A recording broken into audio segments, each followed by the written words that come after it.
Hey everybody, before we get started, I just want to remind you this episode brought to you by our patrons like PATTYCAKE Comics, Qua, Jeremy Vasquez, Kylie Denton, Nestor Flores, Rogue Robin, Shawnee P, Sotosano424, and Video Gamer 75. If you like what we do and want to see us do more, consider supporting us on Patreon. You can get access to episodes early and lots of other goodies, and it will really help us out. Thanks for your support, everybody.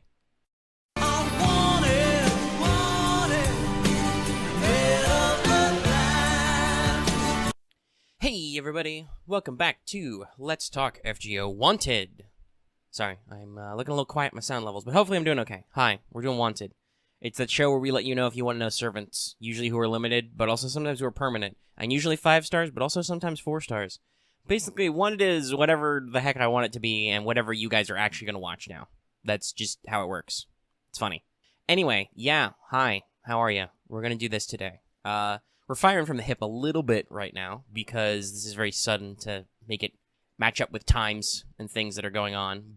But you guys did seem to want this, so hopefully it gets good views, and if it doesn't, well, you can kiss me doing favors for y'all goodbye. I'm just kidding. So, much like our recent special episode about Fujino, sorry, I'm being slightly confused by whatever the heck my picture viewer is doing as I'm looking at my own asset. Anyway, Wanted is branching out this year, basically. We're accepting more limited servants of other rarities. I talked about this in the last Let's Talk FGO. I think, for instance, for summer this year, I'm going to do two singular videos which encompass the 5-star and also the 4 stars kind of stuff. So we're going to shrink that down a little bit into just, some big summer blowout episodes. And so with 9 million downloads announced, which will include Kiara coming back, who already has a Wanted, which you should check out. I don't remember how well it did. Sometimes you guys shock me. But I figured, it's a rerun. It's as good as time as any. We're branching out.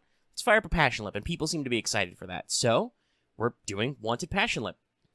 So, yeah, there's a little bit of stuff we got going on to talk about. But, as always, there will be a slight simplification because Passionlip is an OC.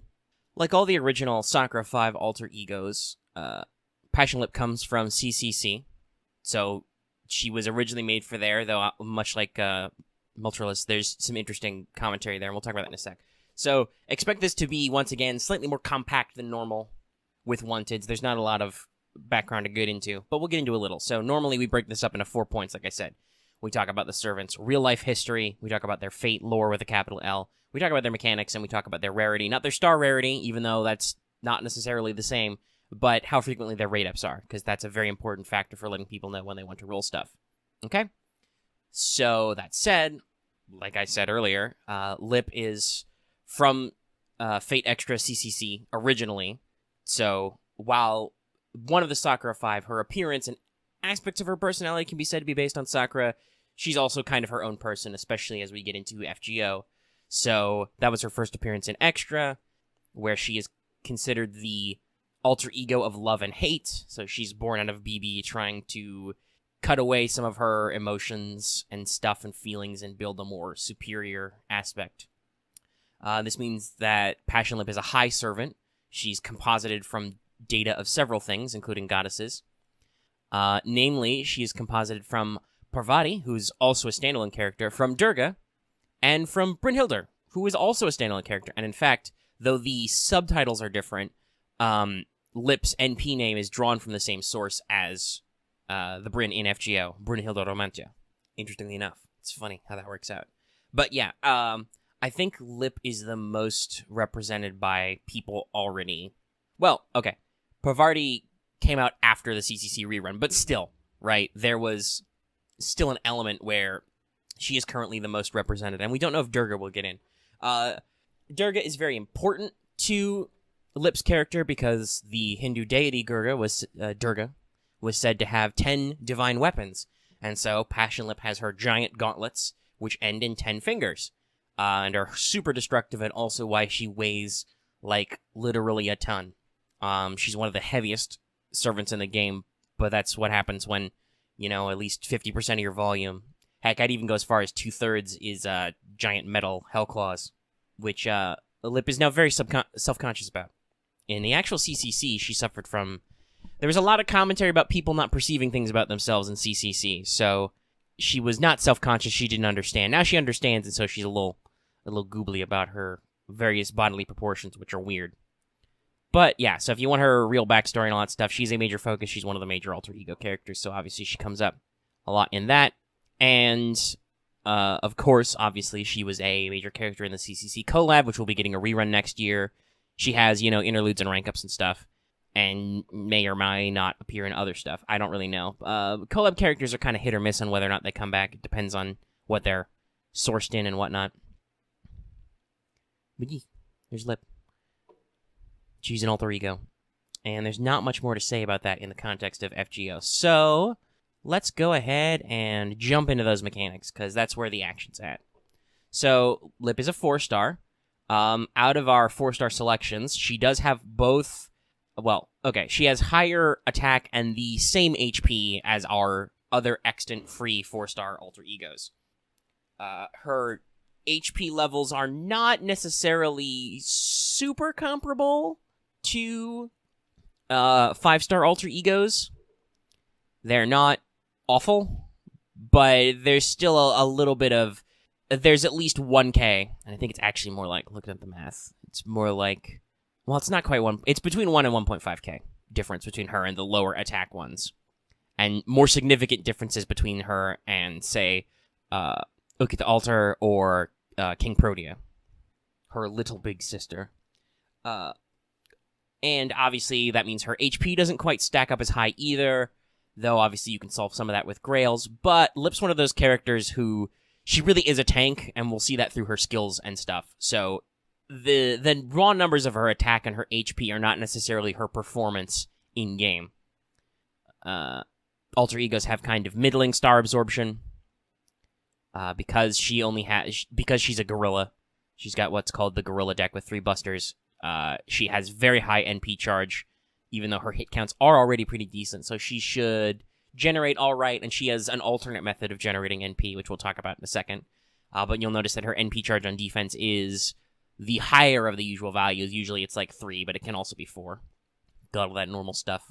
Decent hit counts, and we'll talk about some of her passives way later. So she has a strength up for her NP. Right now, her NP does the normal action, so it's normal buster AoE, and it recovers the party's HP by a decent chunk based on overcharge. It starts at 2k and can go as high as 4k, plus you can do things to manipulate that. Another big deal, though, is it's a buster which has middling star generation, and her star generation is also kind of average, but it's got 12 hits, so that's a lot of freaking hits. You'll generate some stars that way. And then after her NP rank up quest, not her interlude is for her skill, that will increase the damage multiplier 1 step as is usual for such effects, and will also increase the healing by 1k at the first level of overcharge, and basically better scaling up. So it now maxes at 7k if you can get all the way to 500%. Even then, 3k team heal's nothing to sneeze at. Alright? It's nothing to be shaken at. So you kind of get to see what Lip is about right here. Lip is fairly chunky in terms of HP, and fairly resilient through her skills, which we'll talk about. She already has also a very decent party heal on her NP, which has decent hit counts.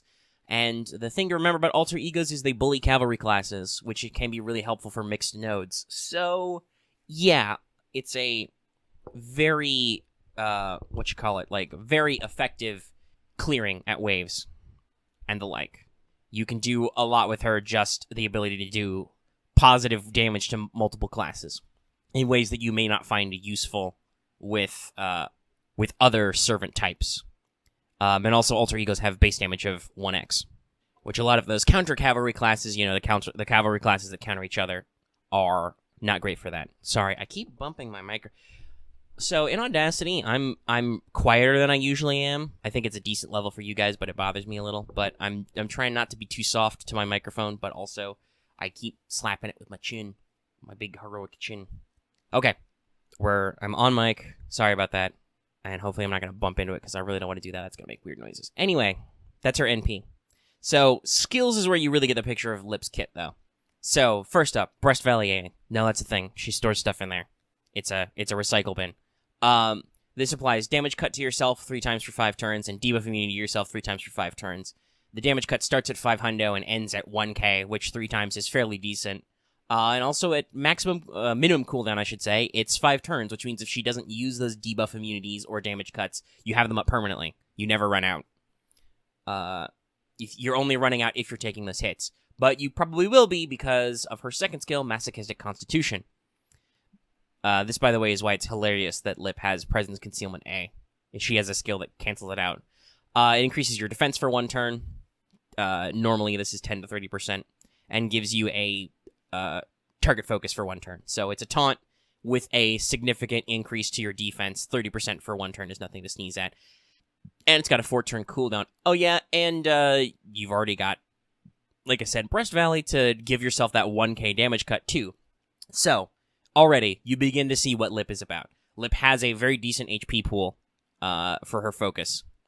And she is all about reducing that damage. So, you reduce it with damage cut, you reduce it with Masochistic Constitution, and then you taunt so those enemies waste their attacks on her. And then after her interlude, this increases it. So, it doesn't really do anything for the percentiles, but it adds a new effect, Scaling Attack Plus. So, based on how close your HP is between 50% and 1%, and I believe it's if your HP is over 50%, the top cap, it applies that number, you get a little bit to a lot of attack up, and at maximum level, it's as high as 30 to 50% attack up. So, the fact that Lip is a tank who doesn't have a lot of attack normally starts to be mitigated because she can get a quite serious boost to her offensive ability. Even more so when you apply her third skill, Trash and Crush, which I liked better as Trash and Crash, but crushing is actually what she does. This gives you 3 turns attack plus, again, 10 to 30%. It increases your defense for 1 turn, again, 10 to 30%, so that means if you Trash and Crush and then into Masochistic Constitution, you've already got 60% defense up without your damage cut.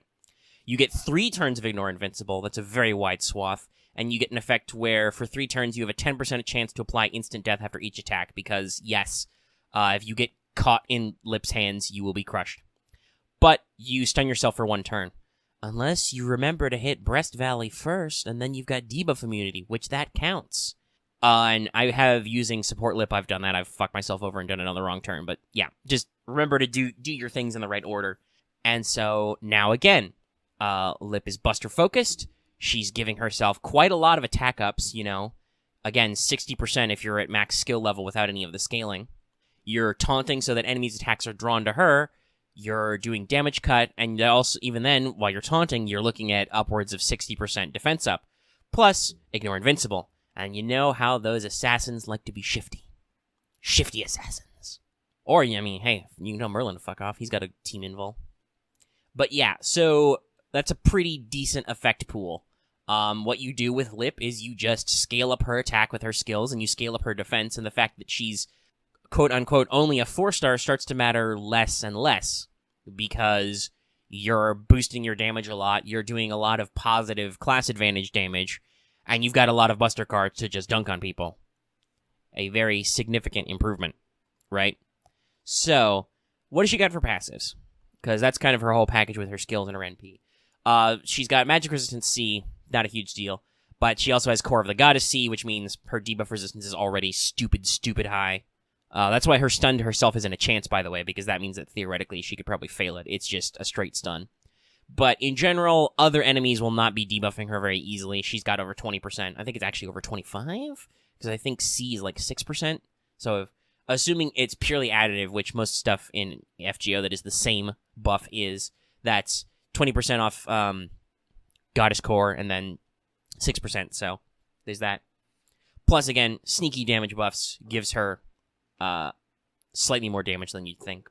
She's got Independent Action C, which means her crits are slightly enhanced-iled.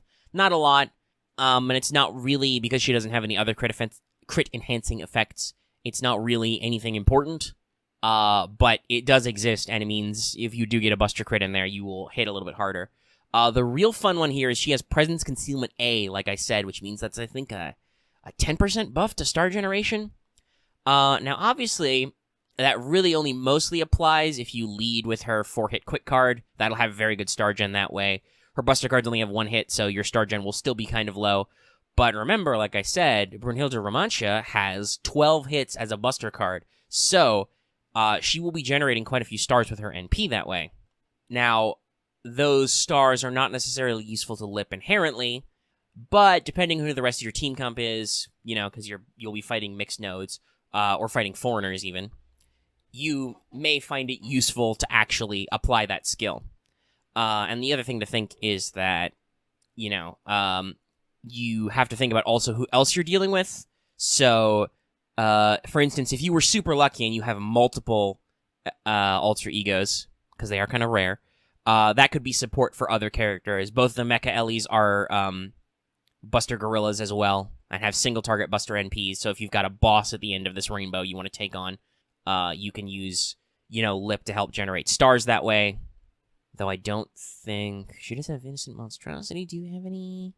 Oh, okay, so Final Ellie-chan does do crit strength, so that could be helpful.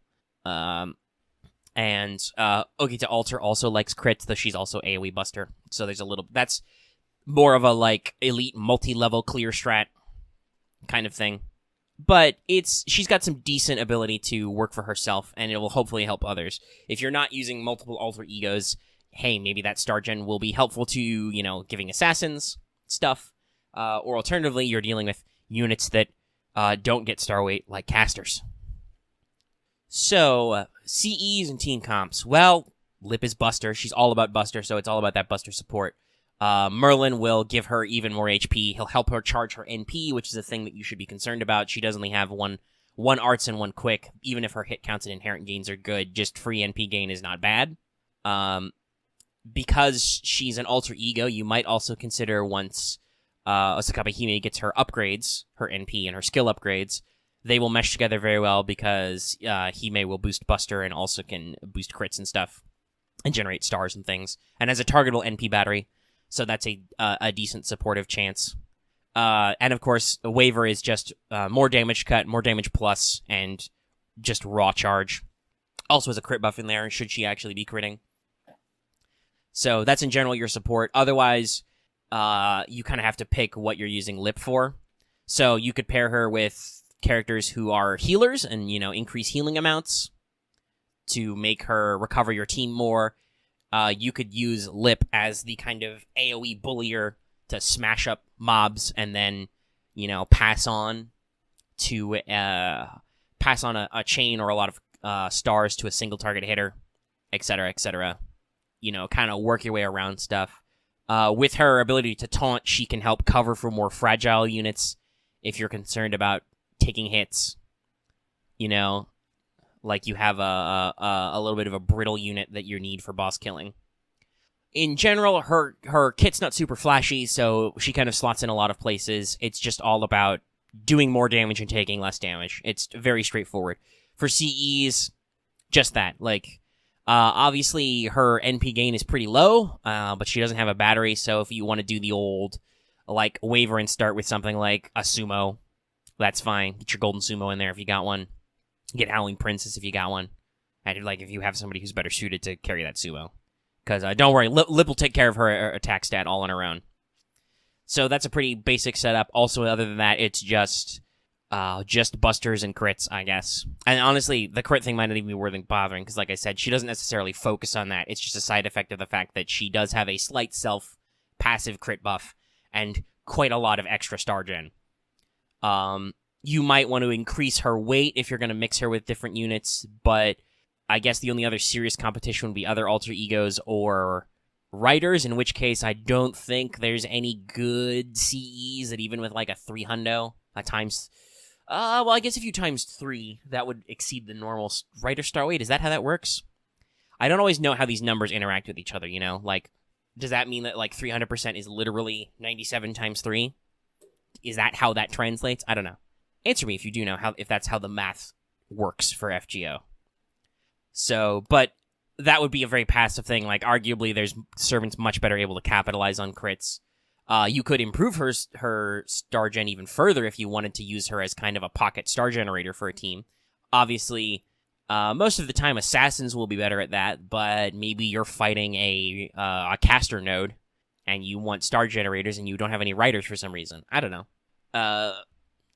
Is there any other dedicated... Well, CEs. So, yeah, I think it's mostly just you want to focus on improving her damage. You might consider making her even tankier, if you know you're going to fight a Male boss, you could go for, Shroud of Magdalene. You could do Melty Sweetheart for more damage cut, like just give you more and more. You could try and Demonic Bodhisattva for a very big heal your first time, but that's kind of a moot point, especially since Lip doesn't have a battery on her own to get there. Though I would not necessarily consider NP gain a thing you want to necessarily buff with Lip, because, like I said, she doesn't... You're not going to get the cards to come up with that very often. You're better off sticking her with supports like Waver and Merlin, and even, like I said, Ozukapahime in the right enemy composition, where you can just generate NP for her. So yeah, that's that. That's her mechanics. Like I said, a good all-rounder, nothing too flashy, but useful. So let's talk about her rarity. Well, guess what, guys? As expected from being a 4-star, she's pretty limited. You've already missed the first chance with Abyssal Cyber Paradise Seraph. And by the way, a special note, they don't usually include limited 4-stars in, like, guaranteed SSR pools and stuff. It's kind of shitty that way. We're coming up on the 9 million downloads campaign, which was 12 million in Japan, and there will be the Seraph reruns. So, hey, if you like Lip a lot, you've only got a few more chances, so you should take it in stride.